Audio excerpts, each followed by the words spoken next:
Life Force is a side-scrolling shoot 'em up by Konami, same people as Gradius. It's actually the spin-off of Gradius. In Japan, it's known as Salamander. Here, it's known as Life Force. It's a two-player space shoot 'em up. I think my dad owned it on the NES. I don't, either that or he bought it for us, because that was what my brother and that's one of the first games I remember playing with my brother. Yeah, because I skipped the SNES. I was that weird kid that went from the NES to the N64, never had a SNES, but I think my dad had an NES. He had a bunch of old NES games, and Life Force was one of them. And so my brother and we grew up playing like some of those games, I guess, that he owned. Life Force was one of the only ones that you could play simultaneously with somebody. With Mario Brothers, you took turns. Life Force, you're actually playing with them. Like it's a co-op game, like true co-op game. So what's funny is I used to breeze through it to a point where I did not need to do the Konami code to get the extra lives. I could just beat it on the 3 they gave you. Not even close anymore.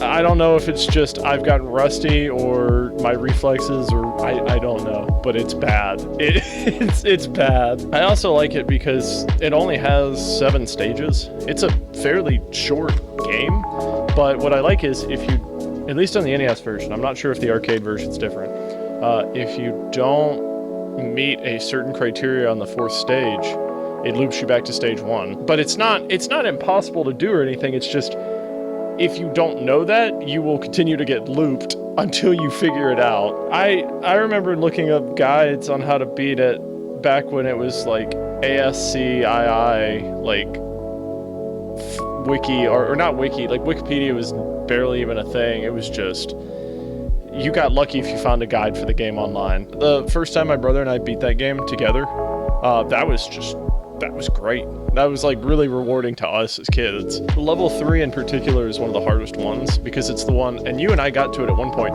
it's the fire on top and bottom with the fire like swirls coming in and out, and it's no man's land. And I made it through that one level once without dying, and that was just impressive. That one was brutal. Oh my god. If you've got an NES lying around, it's not a super expensive cart.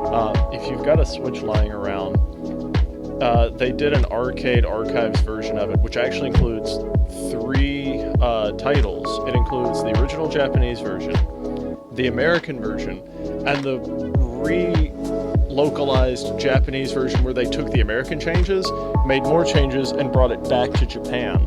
And it's $8. So you're getting 3 games for $8, 2-player. You can customize the difficulty and things like that on there. You can customize how often you get bonus lives, things. You can, I definitely recommend the Arcade Archives version because you can tailor the difficulty more. But even if you were to just play it on like an emulator or something, just go online, type in like NES games online or whatever. It's fun by itself. If you have a friend, it's a special game. If you're a fan of just regular shoot 'em ups and things like that, that's a game I highly recommend.